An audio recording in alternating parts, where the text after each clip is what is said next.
जिंदगी की त्रासदी मौत में नहीं, अंतर्मन को मारने में है। मेरे प्यारे दोस्तों, मैं हूं doctor Hema Pandey, motivation speaker और आप सबकी दोस्त। जब भी हम अपने मन को मारते जाते हैं, समझ लीजिए जिंदगी का एक एक दिन कम होता जाता है।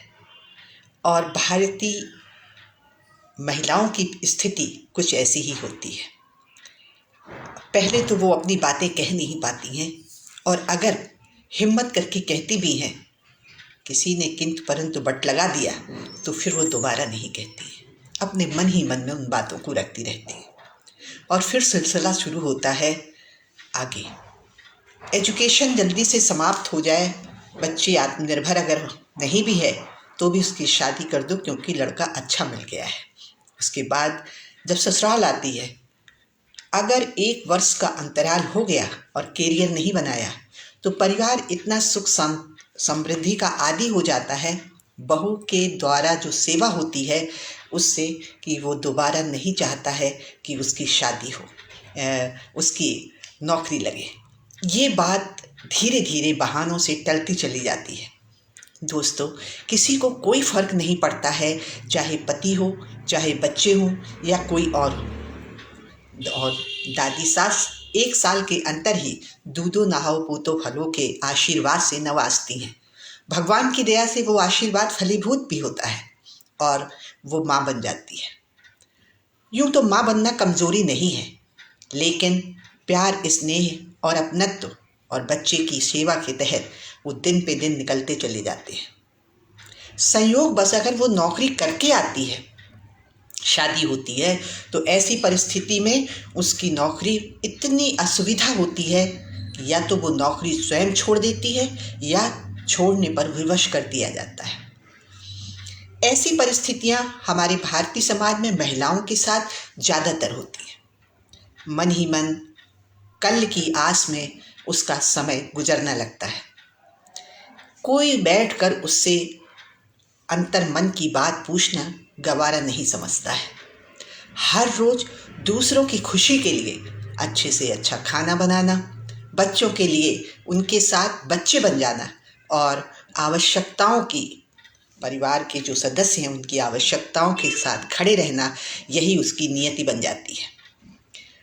अगर पिता के द्वारा जो खर्च दिया जा रहा है उसमें अगर वो 4 पैसे बचाती भी है कि शायद कोई कोर्स कर ले या कुछ और करे, तो बच्चों की मन की जो इच्छाएं हैं जिनको फादर नज़रअंदाज कर देते हैं, वो अपनी आहुति देकर उन बच्चों के लिए उन चीज़ों को मुहैया करा देती है।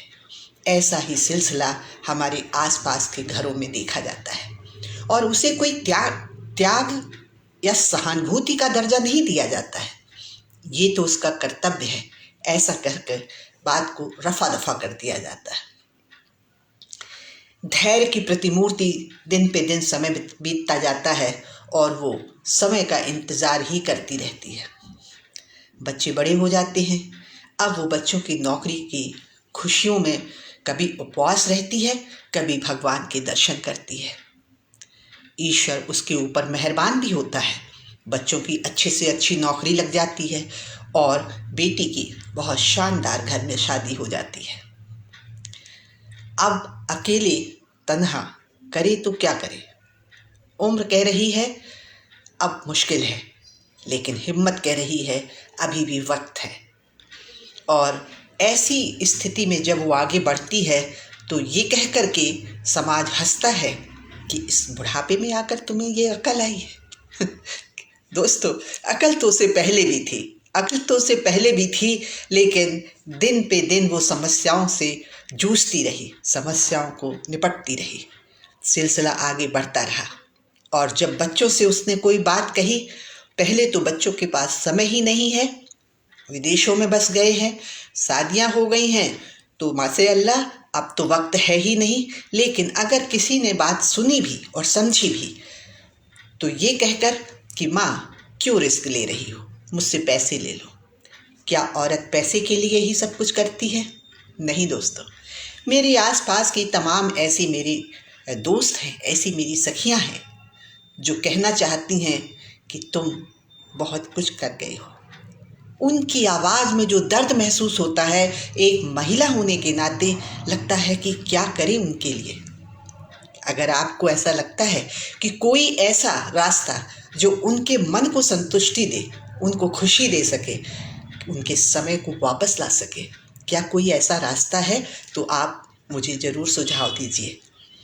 दोस्तों, आज के समय में अगर उनको बच्चों ने सहयोग नहीं दिया या पति ने सहयोग नहीं दिया, तो आर्थिक रूप से तो कमज़ोर है ही, वो अंदर से भी इतनी आदी हो चुकी हैं उन चीज़ों की कि अपनी ज्वेलरी को हटाएंगी नहीं, टेक्निकल चीज़ें सीखेंगी नहीं, यहाँ तक कि फेसबुक से भी रूबरू होने का जो उनका एक समय व्यतीत करने का एक तरीका है, वो भी नहीं कर पाती है, क्योंकि उन्हें आता नहीं है। और वो लंबा चौड़ा जेवर जो कहीं बैंक के लॉकर में रखा है, वो इस नाम से दूसरे नाम में ट्रांसफ़र होता रहता है। मैं आज अपनी उन बहनों से ज़रूर ये कहना चाहूँगी कि आप ज्वेलरी बढ़ाएं। मैंने देखा कि माँ आप अचार बना रही हैं इस उम्र में। कहने लगी, बड़ी लंबी कहानी है बिटिया। अचार मैंने अपने घर के लिए बनाया था, लेकिन शहर में रहने वाली बहू, उसने मुझे थोड़ा साथ दे दिया। मैं गई थी उसके यहाँ घूमने के लिए, तो उसकी सारी सहेलियों ने मेरे बनाए हुए अचार को पसंद किया और उसके बाद उन्होंने पैसे देना शुरू कर दिए। मैंने कहा, नहीं नहीं, तुम भी मेरी बहू और बेटी की तरह हो, मुझे पैसे मत दो।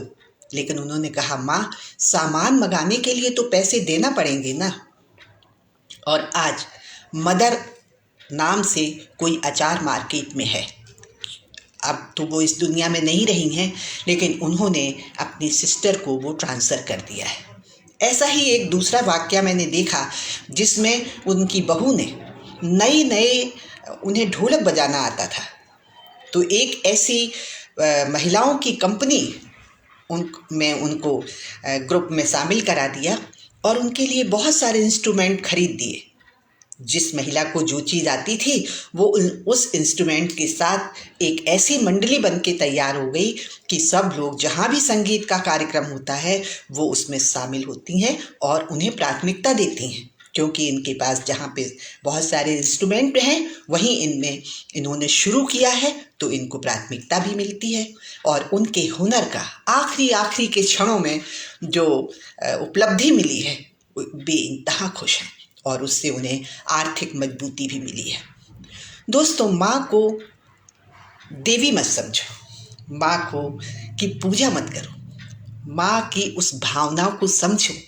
खास तौर से मैं अपनी युवा पीढ़ी से कहना चाहूँगी कि अगर थोड़ा सा सपोर्ट दो, तो इतने सारे अनुभवों को समेटे है वो महिला कि जरा सा पुश करने से वो आगे बढ़ जाती है। उसका हेजिटेशन ख़त्म करो, उसके अंदर जो कॉन्शस है वो उसे ख़त्म करो, उसके हाथ पकड़कर उसे सामने लाओ और जो पहनना चाहे वो पहनाइए, जो खाना चाहे उसे खिलाइए और एक तरह से उसमें आत्मविश्वास जो समय के साथ खो गया है, वो वापस लाइए।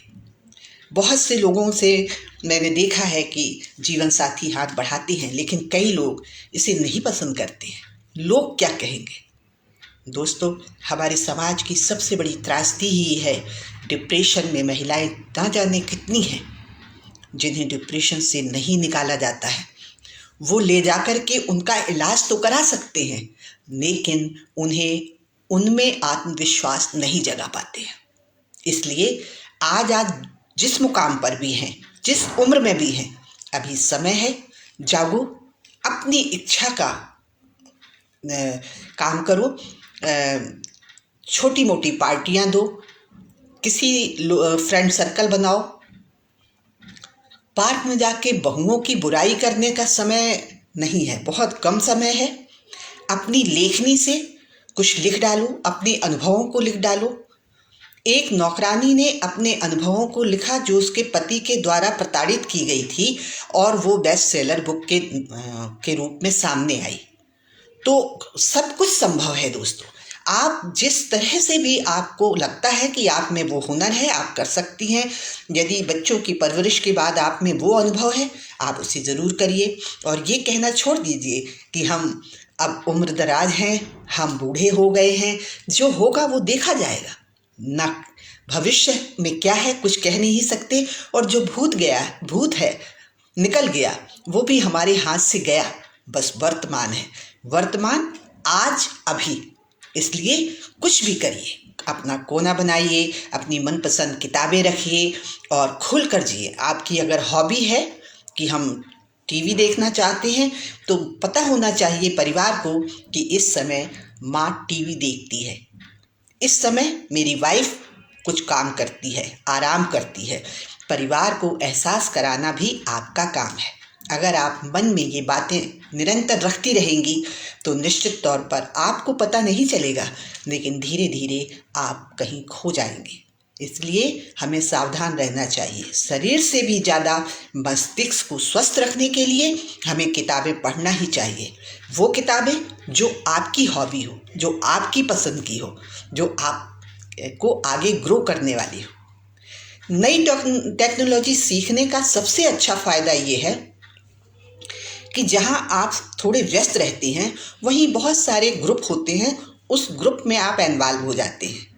आपके विचार जिनसे मिलते हैं उनके साथ आप इंटरटेन करिए। हो सकते हैं आपके घर के आसपास ही कोई हो, मित्र मंडली बनाइए अपनी, तो वो सब करिए, लेकिन गुमनामी के अंधेरे में मत खो जाइए। अकेलापन और एकांत खतरनाक है दोस्तों। हफ्ते में एक दिन ज़रूर निकलिए, मार्केटिंग करिए, छोटी छोटी चीज़ें अपनी पसंद की खरीदिए। आज ये बेहद ज़रूरी है, क्योंकि जहाँ बच्चे गलत खाने की वजह से बीमार हो रहे हैं, वहीं पर महिलाएं एकांत में होने की वजह से, नई टेक्नोलॉजी की वजह से पूरे समय मोबाइल में अगर हैं आप, तो उसका भी सारी फ्रेंड सर्कल ख़त्म हो गया है, ग्रुप ख़त्म हो गया है, आना जाना ख़त्म हो गया है, तो उसकी वजह से वो डिप्रेशन में कई बार जा रही हैं। इसलिए ये मौका है जब हम जागरूक हो जाएं, सतर्क हो जाएं और अपने समय का जो बाकी समय है उसका सही इस्तेमाल करें। अभी बहुत समय है, 10, 12, 15 साल भी अगर हमारे जीवन में ईश्वर ने दिए हैं, इसमें भी करिश्मा हो सकता है। 99 साल के एक व्यक्ति ने पेड़ पर चढ़ने का जो पत्रकार को इंटरव्यू दिया, तो वो गिर गए और उनकी हड्डी टूट गई। जब पत्रकार ने कहा, सर ये क्या था, आप इतनी उम्र में पेड़ पर क्यों चढ़ गए? बोले, पेड़ पे चढ़ा नहीं था, इसलिए इस उम्र में ये एक्सपीरियंस लेना ही था। दोस्तों, जिंदगी को कुछ इसी तरह से जीना ज़रूरी होता है।